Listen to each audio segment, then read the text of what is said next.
அதே மாதிரிதான் நீங்க சளைச்சவங்க அல்ல ஊடகம். அதிலும் இன்றைய நவீன ஊடகம் எங்கோ போயிட்டு இருக்கு.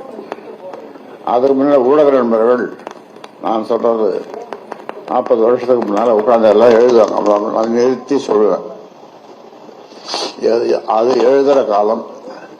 இதெல்லாம் பாத்தீங்கன்னா நீட்டு தூக்கிட்டு வரீங்க, கேமரா அது இது கைபேசி, நீங்க பாருங்க எத்தனை இது இருக்கு. ஆக சிறந்த ஆளுமைகள் உள்ள 2 பேருடைய சமரச பேச்சுவார்த்தை. அவர்கள் இங்கே வந்தார்கள், நான் அங்கே போனேன், பேசிக் கொண்டிருக்கிறோம். ஆனால் கடைசியில் டிராவில் முடிஞ்சு போச்சு. டிரா ஒரு முடிவுக்கு வரல. இதுக்கு முன்னால 14 பஞ்சாயத்துகள் நடந்தது. 14 பஞ்சாயத்துகள் என்றால் நான் தொடங்கிய 34 அமைப்புகள்.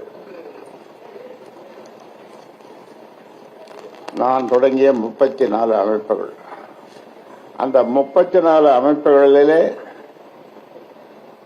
1-2 பேரை 4 பேரை இறக்க பஞ்சாயத்து பண்ண வந்தாங்க.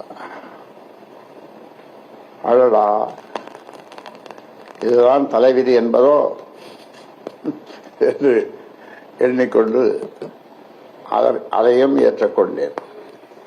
இந்த 14 பஞ்சாயத்துக்காரரும் நான் தொடங்கிய 34 அமைப்புகளில் இருந்து வந்த 14 பஞ்சாயத்துக்காரர்களும் என்ன அதிசயம், ஒரே விதமான தீர்ப்பையே சொன்னார்கள்.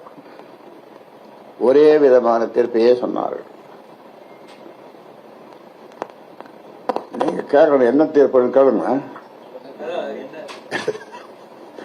என்ன தீர்ப்பு என்றால், நான் இங்கே இருந்து கொண்டு